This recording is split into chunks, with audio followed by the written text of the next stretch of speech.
Ningetamani sana tutoe taarifa kwa wakati.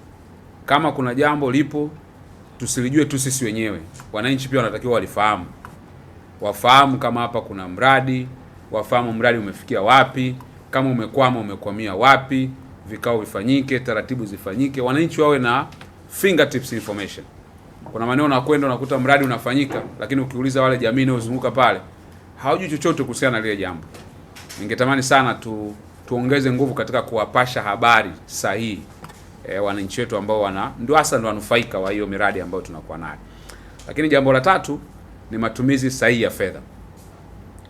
Kila senti ambayo inatolewa, either tumepata program kutoka serikali kuu, either ni mapato yetu ya ndani au tunashirikiana na wafadhili fulani, kila fedha tujitahidi sana tuwe tunajiuliza kwamba je, thamani tunachokifanya na mtu akisikia leo hichi kitu ni cha thamani fulani kinafanana? Moja ya maumivu makubwa sana ya wananchi wetu ni pale ambapo wanaona fedha zinatajwa kubwa, alafu wakienda kuangalia field hakifanani na kile ambacho kimezungumzwa. Kwa hiyo nilikuwa natamani sana sisi kama watendaji tuongeze umakini na bidii katika kutengeneza vitu ambavyo vina taswira sawa sawa na viwango vya fedha tunavyovitaja. Nilisema pale kidogo kwamba leo unaweza kuzungumza ukashangaa mtu anakupa ripoti, tumewezesha labda wanawake milioni 500. Tumefanya jambo fulani bilioni 1. Tumefanya kitu fulani milioni 400. Alafu mwananchi wa kawaida ambaye hana utaalamu wote akijaribu kuangalia anaona kabisa kwa kweli hakuna uhalisia wa kiwango cha fedha na uhalisia wa jambo lile lenyewe. Sasa ile lawama yote inarudi kwetu sisi. Kwa sababu tunaonekana ndio yale mawazo yanaanza kwa hapana, hao kuna hela watakuwa labda walitumia. Sasa naomba sana tuwe waaminifu katika fedha ambazo tumepewa tu kama mawakala wa kuzishikilia na kuzisimamia kwa niaba ya wengine. Nafikiri tukifanya hivyo tutakuwa tunajitendea haki sisi wenyewe, lakini pia tutakuwa tunatendea haki wananchi ambao tumepewa kuongoza. Lakini cha nne, jimbo letu limegawanyika mjini pamoja na vijijini. Kwa maana ya kwamba kuna maeneo ambayo bado yako kando ya mji, ambao maisha yao, lifestyle yao bado kama ni watu wa vijijini kidogo. Sasa nilikuwa natamani sana tuwe na uwiano wa shughuli za kimaendeleo. Tusifikirie tu kuhusiana na mjini hapa peke yake. Hapana.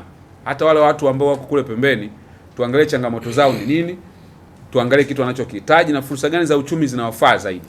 Kwa mfano leo hapa kile tukizungumza mambo ya kimaendeleo, ufugaji hatuzungumzi. Tunakuwa kama vile ni kitu ambacho kama tumekiacha sana. Lakini je, hakuna watu ambao wanaishi pembezoni mwa mji ambao wanaweza kufanya ufugaji wa kisasa? Tukafanya programu ya uzalishaji wa maziwa, tukatengeneza na kiwanda kidogo kwa kutumia rasilimali zetu. Hicho kitu hakiwezekani? Kinahitaji shilingi ngapi? Lakini tukiwaza tu mjini, tutakuwa tunasema hapa mjini hatuwezi kufuga. Lakini tunatumia zero grazing. Mtu anahitaji kutoa ng'ombe wake kupeleka nje. Hiyo miradi ipo ya namna hiyo. Sasa tuwaze pia kwamba tuna watu wa mjini, lakini pia tuna watu ambao wako pembezoni mwa mji.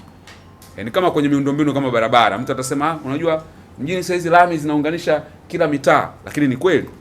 Hivi kweli leo tukienda Mkangara, shida ya barabara tuione?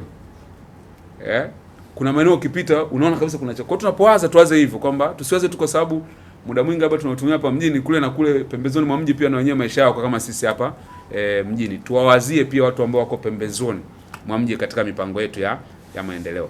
Na mwisho kabisa niseme tu mimi nitashirikiana na ninyi, lakini kushirikiana ninyi ni pale ambapo ajenda za wananchi zinakuwa zinapewa kipaumbele. Kama wewe utakuwa hauweki mbele ajenda za mwananchi, mimi ushirikiano wangu huwezi kuupata. Mimi tutakuwa marafiki sana, tutashirikiana sana kama ajenda za mwananchi ziko katikati ya desk lako na ndio unazingatia. Lakini ikitokea kwa namna yoyote nyingine ambapo naona unakuwa kikwazo kwenye ajenda za wananchi, manake mimi nitaona kwamba basi wewe unatukwamisha, na unikwamishi mimi, unakwamisha wananchi, unakwamisha serikali, unamkwamisha pia Mheshimiwa Rais.